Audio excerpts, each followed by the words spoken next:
자, 한 주간도 평안하셨지요? 우리 좌우 옆에 인사합니다. 사랑합니다. 축복합니다. 전도합시다. 시작. 사랑합니다. 축복합니다. 전도합시다. 자, 오늘은 대강절 네 번째 주일을 맞이합니다.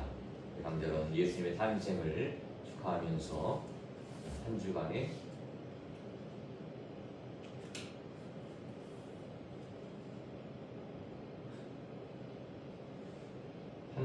한 달간의 성탄절을 준비하는 기간입니다.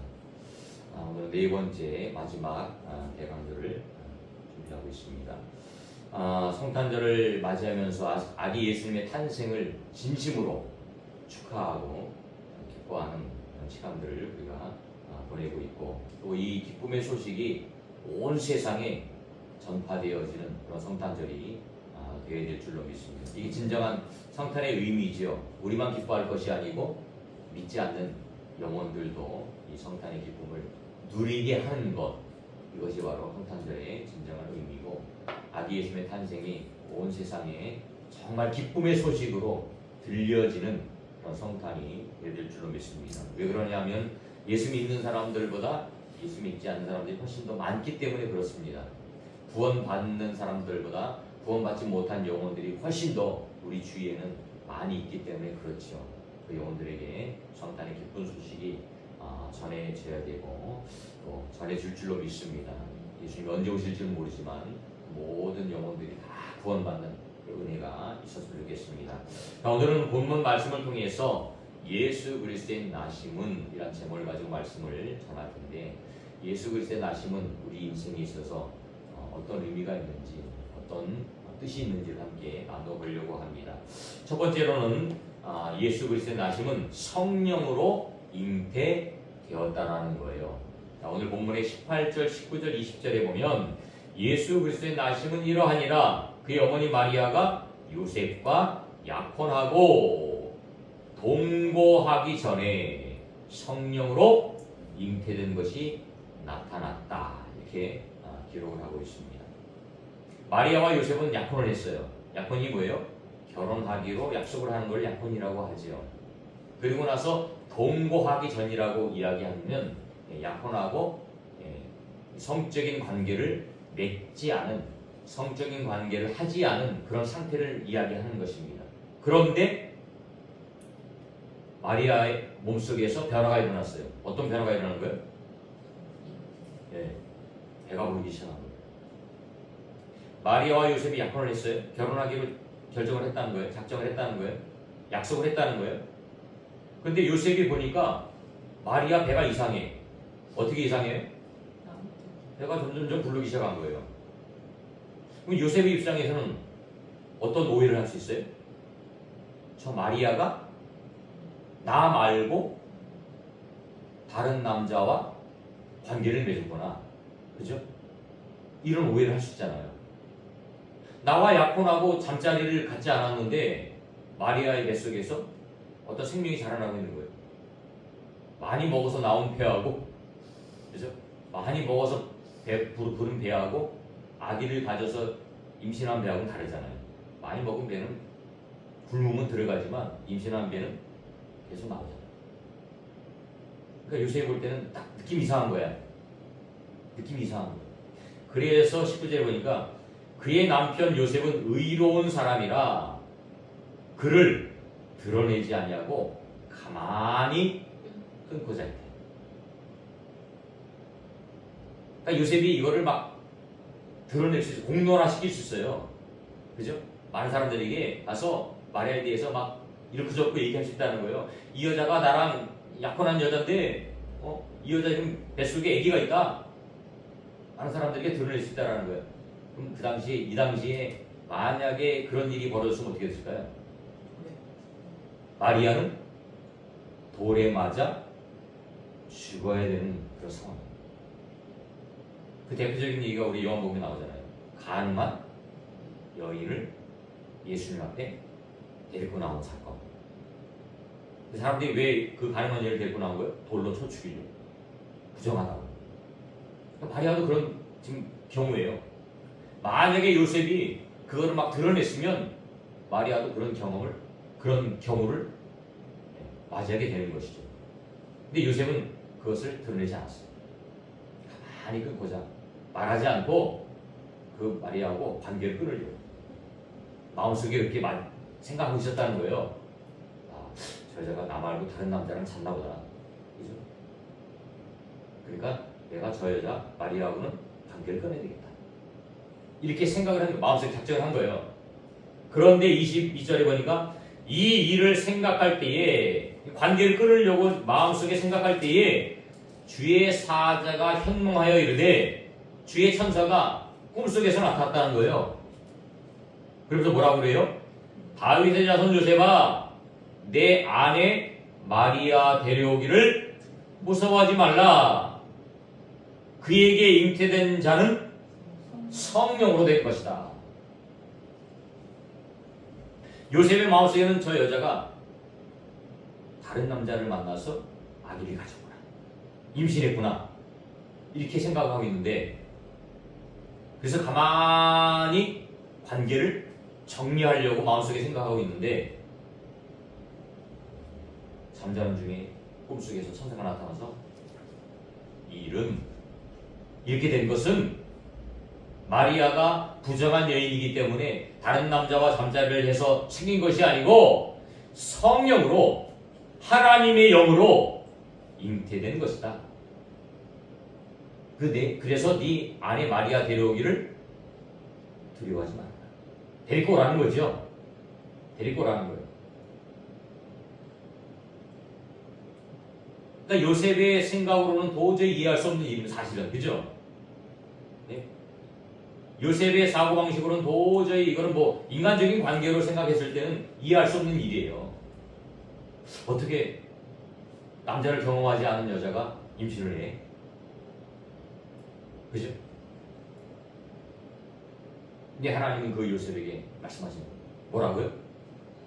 그 마리아의 잉태는 성령으로 된 것이다. 성령으로 된 것이다. 그러니까 예수님의 탄생은 우리 모든 사람들의 출생과는 다르지요. 그죠? 우리 모든 사람들의 출생은 남자와 여자가 만나서 성적인 관계를 통해서 생명이 잉태되어져, 그렇게 해서 출산하는 그런 어떤 시간들을 보낸다면, 예수님의 잉태는 그게 아니에요. 성령으로 말미암아, 하나님으로 말미암아, 동정녀가 뭐예요? 남자를 경험하지 아니한 여자예요. 성적인 관계를 한 번도 해보지 않은 그런 여자의 뱃속에, 자궁 속에 하나님의 씨를 그 안에 넣어줍니다. 이 일은 우연히 된 게 아니라 그랬죠. 그렇게 태어날 것을 미리 700년 전에 이사야는 예언했어요. 뭐라고요? 23절에 뭐라고 얘기했어요? 보라, 처녀가 잉태하여 아들을 낳을 것이요 그의 이름은 임마누엘이라 하리라. 이사야 7장 14절 말씀. 그렇죠? 보라, 처녀가 잉태하여, 이 참 말이 안 되는 말이에요. 말이 안 되는 말. 처녀가 어떻게 잉태를 해요? 처녀가 어떻게 잉태를 해요? 근데 하나님은 하시겠다는 거예요. 하나님은 하시겠다는 거예요. 왜? 그 길이 하나님의 구원의 방법이기 때문에. 모든 사람은 다 죄를 가지고 태어나지만 처녀인 동정녀의 몸을 통해서 죄 없으신 하나님이 인간의 몸을 입고 이 땅에 내려오시는 방법. 그렇죠? 그러니까 성령으로 잉태됐다는 건 뭐예요? 예수님은 하나님이라는 거죠. 그렇죠? 예수님은 하나님. 신이 그분이 인간의 몸을 입고 이 땅에 오셔서, 빌립보서 2장 6절부터 8절까지 그거 같습니다. 그런 근본 하나님과 동등된 분이라는 거예요. 그런데 종의 형체를 가지고 이 땅에 내려오셨다. 누가요? 하나님이 어떻게 인간의 몸으로, 어떤 방법으로? 처녀의 몸을 통해서.